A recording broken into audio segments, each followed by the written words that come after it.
Hyvät katsojat, tervetuloa jälleen Israel-studioon. Tänään keskustelemme muun muassa Iranin ydinaseuhasta ja monista muista uhista, joita Israel kohtaa Lähi-idässä. Tänään minulla on ilo pitää studiossa vieraana Pekka Sartola, kirjailija, Lähi-idän asiantuntija. Tervetuloa. Kiitoksia. On ilo olla täällä ensimmäistä kertaa tässä studiossa. No niin. 30 kirjoitettua kirjaa liittyen Israeliin, yli 800, lähes 900 Israeliin liittyvää TV-tuotantoa, mitä olet toteuttanut. Miten ihmeessä olet näin innostunut Israelista? Tuo olikin hyvä kysymys. Ja oikeastaan se juontaa niin kaukaa taaksepäin, että tämä Israel-innostus. Mä olen pikemminkin raamattu innostunut siitä asiasta, kun jos on raamatusta innostunut eskatologiasta, profetioista, niin Israel löytyy sieltä väistämättä, eikä sitä voi mitenkään sulkea pois. Se vaan kasvoi ajan mittaan ja sitten Jumala otti vähän niin kuin niskasta kiinni ja tuuppasi tätä työtä eteenpäin 30 vuotta sitten ja tässä me nyt sitten ollaan. No niin. Unohdin tuossa esittelyssä sanoa sen, että olet myös pastori ja sillä taustalla mennään. Mutta ennen kuin menemme tuohon keskusteluun varsinaisesti, niin itse asiassa katsotaan aivan hetki sitten nauhoittamaani haastattelua tohtori Olli Heinosen kanssa, joka on kansainvälisen atomienergiajärjestön IAEA:n entinen ydinasevalvonnan johtaja ja apulaispääjohtaja. Tohtori Olli Heinonen New Yorkista, kiitos, että tulit mukaan tähän videohaastatteluun. Joo, kiitos kutsusta. Sinut tunnetaan ydinasevalvonnan asiantuntijana, yhtenä maailman johtavista sellaisista. Olit 27 vuotta kansainvälisen atomienergiajärjestön varapääjohtajana ja ydinasevalvonnan johtajana. Ja nyt toimit Washingtonissa olevan Stimson Centerin tutkijana. Miltä maailman ydinaseturvallisuus tällä hetkellä näyttää? No ei se ehkä ole kovin ruusuinen näkymä, kun katsotaan mitä tapahtuu. Juuri tänään me luimme lehdistä, että Venäjä järjestää tämmöisen taktisten ydinaseiden harjoituksen, vielä julkaisematta missä päin, mutta tässä on niin kuin yhä enemmän tullut kuvaan se, että nämä maat, joilla on ydinasevalmiutta, niin myös joskus silloin tällöin muistuttaa ihmisiä, että he voivat näitäkin käyttää. Ja sitten toinen kriisipesäke Ukrainan ja Lähi-idän lisäksi on tietysti Korean niemimaa ja erityisesti tämä ohjelma, mikä on meneillään Pohjois-Koreassa, missä he ovat ilmoittaneet, että heillä on ydinasevalmius ja he voivat jopa käyttää sitä tämmöiseen ennaltaehkäisevään iskuun, esimerkiksi Etelä-Koreaa vastaan, joka eroaa aika paljon sanonnoista, mitä esimerkiksi Yhdysvallat ja Kiinakin tietyssä määrin sanoo, että he eivät koskaan käytä ensimmäisenä ydinasetta. Mutta tästä Pohjois-Korean lausunnosta tulee tietysti selvästi ilmi, että heillä on tämmöinenkin mahdollisuus mielessä. Niin, Stimson Centerissä olet nimenomaisesti mukana tuossa Pohjois-Korean ydinaseohjelmaa seuraavassa ja tutkivassa ohjelmassa. Jos katsotaan vähän tätä Iranin näkökulmaa, Iranhan teki massiivisen ohjusiskun noin kohta kuukausi sitten Israeliin ja Iranin on pitkään sanottu kehittäneen ydinaseohjelmaa ja Netanyahu, muistan jo vuosikausia sitten YK:ssa esitteli graafeja ja sanoi, että jos tätä ohjelmaa ei nyt pysäytetä, niin Iranilla on ydinase 6 kuukauden kuluttua ja nyt vuosia on mennyt. Onko Iranilla ydinase? No ei ehkä fysikaalisessa mielessä, että siellä olisi osat jossain hyllyssä ja ne pistettäisiin yhteen, mutta tietotaito varmasti on. Niin, onko kansainvälisellä atomienergiajärjestöllä minkäänlaista pääsyä seuraamaan, mitä näissä ohjelmissa Iranissa tapahtuu? No kyllä se valitettavasti on erittäin vaikeaa. Ja se ei johdu IAEAsta. IAEAlla olisi tietysti halua tehdä, koska sehän on heidän tehtävänsä. Nämä dokumentit, mitkä on siellä ja muutamat analyysit näytteistä, jotka on otettu, osoittaa siihen, että siellä saattaa olla ydinmateriaaleja, mitkä Iranin olisi pitänyt ilmoittaa tämän ydinsulkusopimuksen puitteissa IAEAlla, ja he ei ole sitä tehnyt. No miten näet Iranin ja Pohjois-Korean yhteistyön tällä ydinasealueella? Ja erityisesti tässä ohjussaralla on ollut yhteistyö Pohjois-Korean ja Iranin välillä jo 80-luvulta. Silloin Iran-Irak-sodan aikaan niin Pohjois-Korea toimitti Scud-ohjuksia Iraniin, ja sitten tämä yhteistyö jatkoi 90-luvulla ja 2000-luvulla. Sitten se vähäksi aikaa pysähtyi, mutta ilmeisesti se on myöskin jonkun verran jatkunut. Ja välillä tässä tietysti on Irani pystynyt itsekin kehittämään näitä ohjuksia edelleen. Siinä on tietyissä määrin ehkä edistyneempiäkin kuin mitä Pohjois-Korealla, mutta fakta on se, että siellä näkyy, että näitä erityisesti ohjuksiin liittyviä tiedemiehiä vierailee maasta toiseen.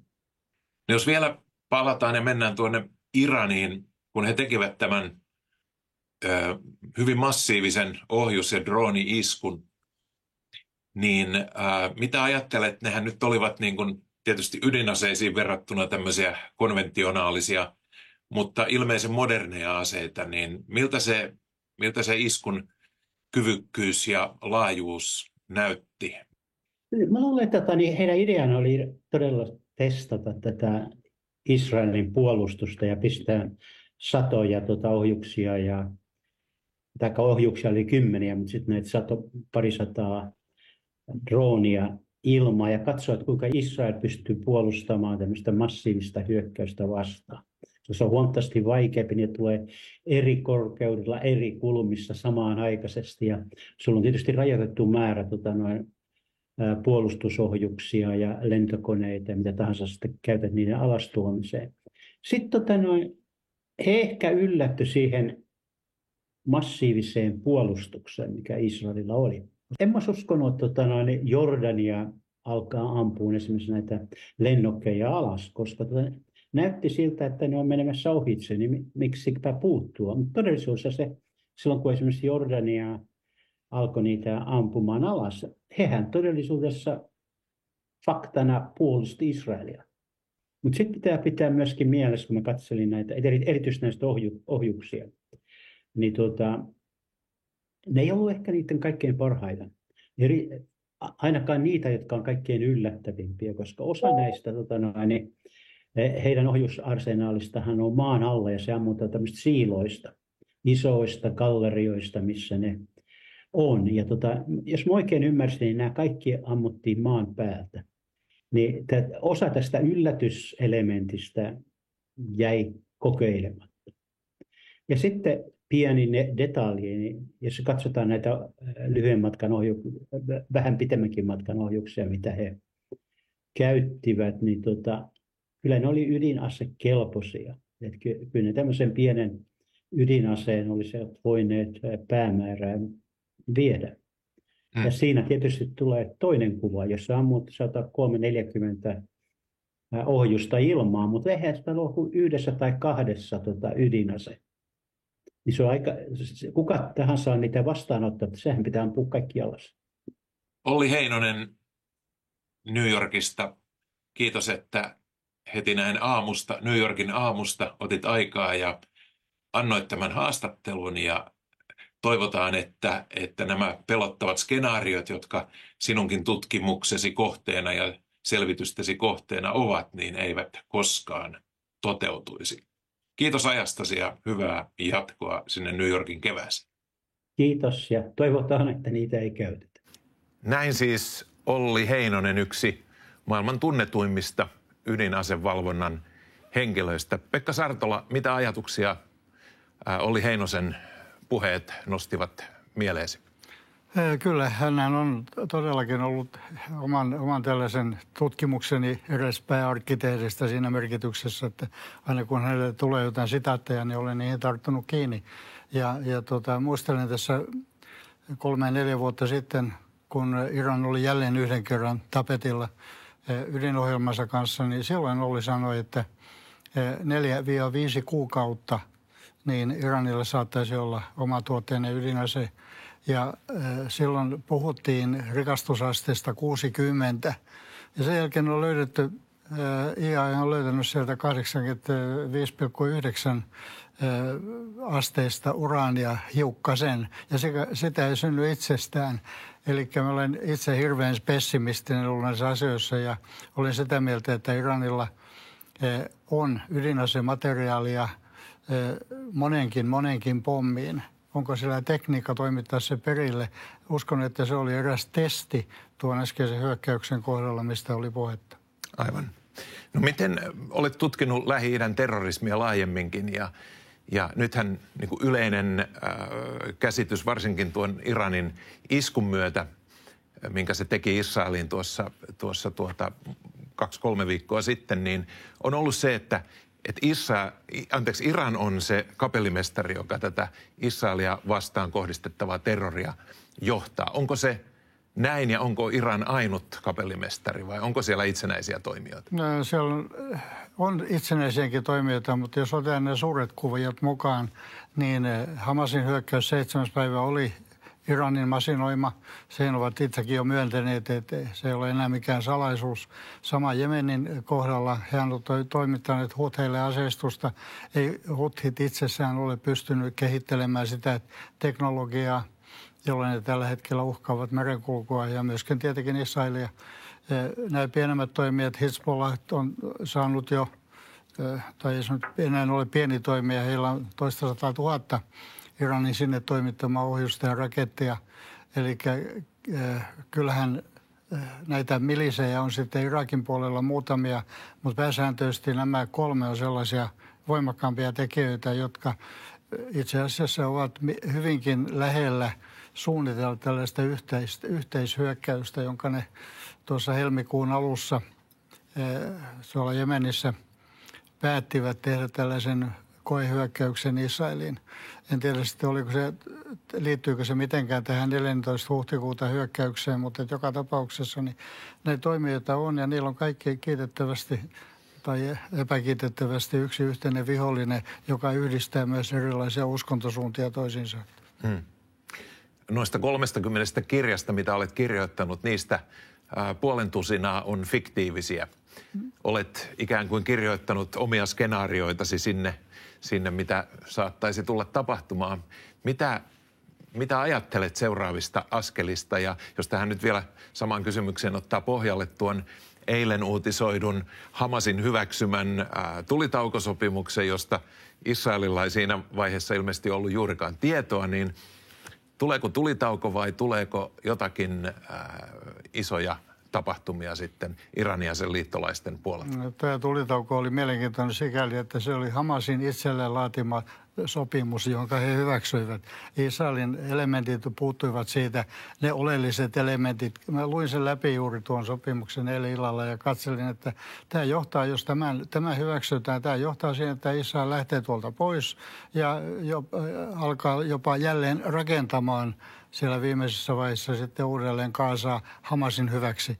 Eihän siinä ole sellaisena mitään elementtejä, jotka takaisivat Israelin tulevaisuuden turvallisuuden, sen jota he hakevat ja myöskin Hamasin lopettamisen tuollaisena järjestönä ja kaikille panttivankien vapautuminenkin, sekin olisi tällaista asteittaista siltä osin, kun ei tämä enää ole elossa. Niin kyllä mä pidän hyvin huolestuttavana tätä näkymää, etenkin nyt kun koko maailma on ottanut muotiasiakseen syyttää Israelia kaikesta tästä. Ja se pelaa ajatuksena pelkästään Hamasin pussiin. Se on todella ikävää, että myös media, myös meidänkin poliitikot ja kansainväliset poliitikot niin näyttävät unohtaneen tällaisen kuin faktatarkistuksen aivan kokonaan. Niin, mitä odotat, mitä tulee tapahtumaan? Israel ilmeisesti ei osta tätä ehdotusta.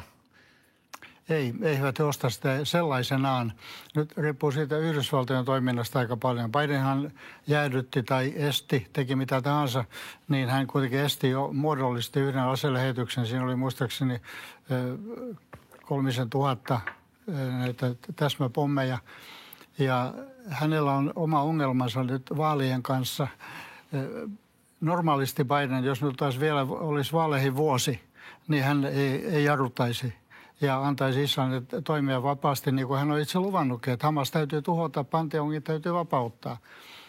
Ja Israel on sitoutunut tähän. Heillä on joka ikinen päivä siellä valtavat mellakat ja sanoisin niin oikeutetut vaatimukset, että panttivangit täytyy saada vapaaksi. Se on niin Israelin kansan prioriteetti numero 1. Niin siis tarkoitat mellakoita, jossa Israelissa vaaditaan hallitukselta vaaditaan toimia. Juuri tätä nimenomaan ja syytetään hallitusta sikäli, että se pitäisi antaa ennemmin Hamasille periksi, jotta saataisiin panttivangit vapaaksi. Mutta kun nämä on Hamasille elinehto, jos he luovuttaa panttivangit, se merkitsee sitä, että Israel aloittaa täsmäiskut. Ja he pelkäävät tietysti oman henkensä ja olemassaolonsa puolesta. Niin toi on niin vaikea tilanne, että se on äärettömän hankala Israelin kannalta. Tekee he mitä tahansa, he tekee väärin aina jotakin kohtaan. Ja en usko, että he voi missään nimessä myöntyä siihen, että Hamas jäisi valtaan.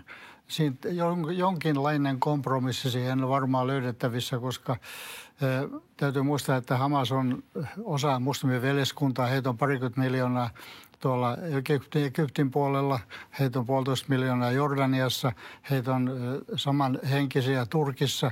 Ei, siis muslimien veljeskunta sellaisenaan ei lakkaa ja sieltä tulee kyllä uutta sanoisiko innokasta yrittäjää, vaikka Hamas sitten saataisiinkin jollain tavalla aisoihin. No nyt jos Israel sitten torjuu tuon aselepoehdotuksen, niin miten tilanne jatkuu? He ovat jo aloittaneet tämän koputuksen, eli lähettävät lentolehtisiä, soittelevat ja ilmoittavat, että korttelilta idästä alkaen Rafahia aletaan putsaamaan. Ja se puolestaan sitten tulee kansainvälisesti heille vastaan. Ja kaikki ovat jo kiitettävä yksimielisiä siitä, että Hamas on tehnyt sellaisen ehdotuksen, joka Israelin on hyväksyttävä. Mutta se on täysin mahdoton ehdotus. Kukaan ei näytä kiinnittävän huomiota siitä, mitä se ehdotus pitää sisällään. Katselin eilen Joseph Borrellin lausuntoa, jossa hän totesi, että Hamas on nyt tullut vastaan. Miksi Israel kieltäytyi hyväksymästä? Toimittaja kysyi, oletteko nähnyt tämän esityksen? En mä lukenut sieltä vaan lehdistä. Eli Borrell on siis EUn korkea ulkopoliittinen edustaja. Hänellä ei ollut siis sen sopimuksen sisällöstä mitään tietoa. Hän vain totesi, että Hamas on hyväksynyt itse laatimansa ehdotuksen tulitauoksi ja aselevoksi ja panttivankien vapauttamissysteemiksi, joka on täysin epärealistinen. Aivan. No miten näet sitten Katarin roolin tässä, että onko se osapuoli, onko se välittäjä vai mitä kaikkea se sitten onkaan tai ei ole tässä? Kyllä se on ennemminkin osa ongelmaa kuin sen ratkaisua. Hehän ovat rahoittaneet jo 10-15 vuotta Hamasin toimintaa sekä taloudellisesti että myöskin rahallisesti suoraan Gazan kansalle. Ja heillä olisi vaikutusvaltaa jonkun verrankin tässä asiassa, mutta en usko, että ovat kovin halukkaita, koska tässä tulee tämä uskontoelementti vastaan. Siis muslimi ei voi toimia toista muslimia vastaan, ei islamilaisen ryhmän hyväksi. Nämä on semmoisia elementtejä, joita ei täällä länsimaissa oikein tahdota ymmärtää, miten tiukka islamilainen kuri on näissäkin asioissa. Ja täytyy muistaa, että siellähän on Mesalia ja Hania kumpikin asustelevat tällä hetkellä vielä Katarissa ja ovat ilmeisen varakkaita tyyppejä, mutta että he päättävät näistä asioista ja Katar on siinä puun ja kuoren välissä, että Yhdysvallat on vaatinut heitä kotiuttamaan nämä kaverit jonnekin muualle, jos tätä sopimusta ei synny. Aivan. Siis jostakin luin, että heidän seuraava osoitteensa olisi Turkissa. Onko tämä mahdollista? Heillä on hyvin paljon sympatioita sieltä Erdoganin hallinnon puolelta kyllä, ja itse asiassa Turkki on hyvin voimakkaasti, siis turkkilaiset ovat pikemminkin enemmän muslimiveljeskuntaa kuin sialaisuutta. ja jota puolestaan sitten Iran on, mutta kyllä toi Turkki on heille tällainen suojasatama. Ja tietenkin sieltä sitten, kun tehdään kavereista jonkinnäköisiä diplomaattisia toimijoita, niin he saavat tällaisen diplomaattisenkin suojan tavattoman helposti Turkista. Mennään vähän sivuraiteelle, mutta kun tässä turvallisuuspoliittisessa kysymyksessä ollaan, niin kun Turkki on antanut selvän tuen Hamasille ja presidentti Erdogan on vastaanottanut näitä Hamasin korkeita johtajia, Suomi on samoissa pöydissä Natossa Turkin kautta kanssa, niin mitä skenaarioita tämä synnyttää? Kyllä mä katsoisin, että Turkki vaikka onkin Natossa, niin kyllä se on tällä hetkellä paljon lähempänä Venäjää, se on paljon lähempänä tätä Singaporen 5 ryhmää kuin että se olisi lähempänä länttä. Kerro tästä Singaporen 5 ryhmästä. Se perustettiin 1996, siihen kuului Venäjä, Kiina, sitten Kazakstan, Uzbekistan ja Tadžikistan, näitä Keski-Aasian islamilaisia valtioita. Ja se on tällainen taloudellinen sotilainen puolustusliitto, joka on sitten laajentunut. Siihen kuuluu tällä hetkellä jo yli 20 eri valtiota. Se on laajentunut itäänpäin koko aika. Turkki on annonut jäsenyyttä, Iran on saanut jäsenyyten, siellä on Intia mukana.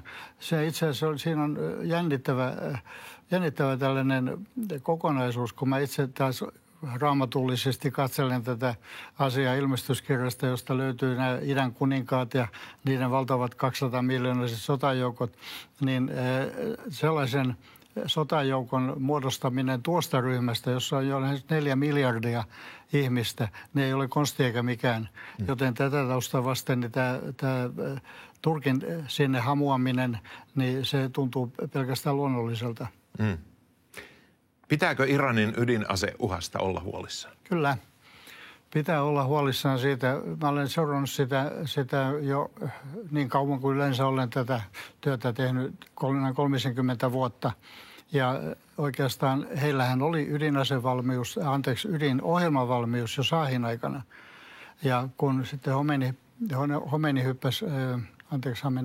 Khomeini hyppäsi ruoriin, niin se jäädytettiin vähäksi aikaa. Khamenei antoi siitä fatvan, että he eivät käytä koskaan ydinasetta. Se on islamin uskonsa vastaista, mitä se ei kylläkään ole. Ei sieltä löydy semmoista lauselmaa, joka estäisi sen. Eihän Muhammedilla ollut ydinasesta mitään tietoa, kun hän näitä päätelmiä teki. Aivan. Mutta kyllä Iranin ydinohjelmasta täytyy olla huolissaan. Ei ole mitään järkevää syytä, kun rikastetaan urania yli 60%, että sillä olisi jotain muuta käyttöä. Ja heillä on kaikille, Arakissa on plutoniumreaktori. En tiedä paljonko se tuottaa plutoniumia. Sehän piti sulkea JCPOA-sopimuksen yhteydessä. Piti betonoida kaikki. Ei se ollut tehty mitään. Että plutonium on siinä ihan yhtä vaarallinen ainesosa kuin urani-235. Mutta kyllä mä itse, jos veikkaan tällaisen oman arvioni, heittelen ilman, niin veikkaan, että Iranilla on tällä hetkellä valmiutta noin 15 ydinpommiin, Hiroshima-luokka. Miten Israel on varautunut tähän? On varmasti, mutta onko sinulla tarkempaa, ehkä salattua tietoa tästä? Tämän ohjelman jälkeen se olisikaan enää salattua. Ei mulla mitään sellaista salattua tietoa, mutta kun olen seurannut niin äärimmäisen aktiivisesti tätä, niin mä tiedän, että heillähän on, ja sekään ei ole salaisuus, tämä Simpsonin vaihtoehto, eli heillä on ydinasevalmius nappia painamalla, niin puolet Lähi-idästä muuttuu kivikauden tilaan. Siis Israelilla on tämä valmius, kyllä. Se on ollut jo vuodesta 1985 lähtien, ja sitä on kehitetty. Heilläkin esimerkiksi Dimonan reaktori, se tuottaa plutoniumia 40 kiloa vuodessa. Jos ajatellaan tämmöinen Hiroshima-luokan pommi, niin se vaatii, eli 20 kilotonnin pommi, se on suurin piirtein 5 kiloa plutoniumia. Niin onhan heillä valtava määrä ydinpotentiaalia ja materiaalia, jos lähdetään kisailemaan sillä osa-alueella. Heillä on tekniikka toimittaa ne kohteisensa, sen he osoittivat nyt tässä vastaiskussa. He kiersivät nämä tutkat, joka he tekivät muuten 2007, silloin kun Syyriaan rakennettiin tätä Pohjois-Korean mallia, ydinreaktori. ja mä tein siitä yhteen kirjaa esseenkin, niin he huijasivat silloin venäläisen Pantsir ohjuspuolustusjärjestelmän lähettämällä sinne tutkaan vastasignaaliin, joka heijasti sitten taas tutkan signaaliin jonnekin taivaalle ja näytti jotain lintuparvelta. Ja nyt he tekivät saman asian Iranin ohjuspuolustusjärjestelmälle. Siellä S-300-järjestelmä oli valmiudessa ja se hämättiin aivan täysin. Ja se oli niin kuin viesti Iranille, että me pystymme iskemään teille mihin tahansa kohtaan, milloin tahansa haluamme. Pekka Sartola, näistä olisi juttua riittänyt. Kiitos, että tulit Israel-studioon. Ja hyvät katsojat, tämä oli tältä erää Israel-studio, mutta ensi torstaina tavalliseen tapaan kello 20 jälleen tällä kanavalla. Ja silloin näytämme raportin 5.5. Helsingin Senaatin torilla pidetystä Elämänmarssi-tapahtumasta ja keskustelemme, mitenkä suomalaiset vastustavat antisemitismiä ja miten se ilmenee täällä. Siihen asti. Hei hei.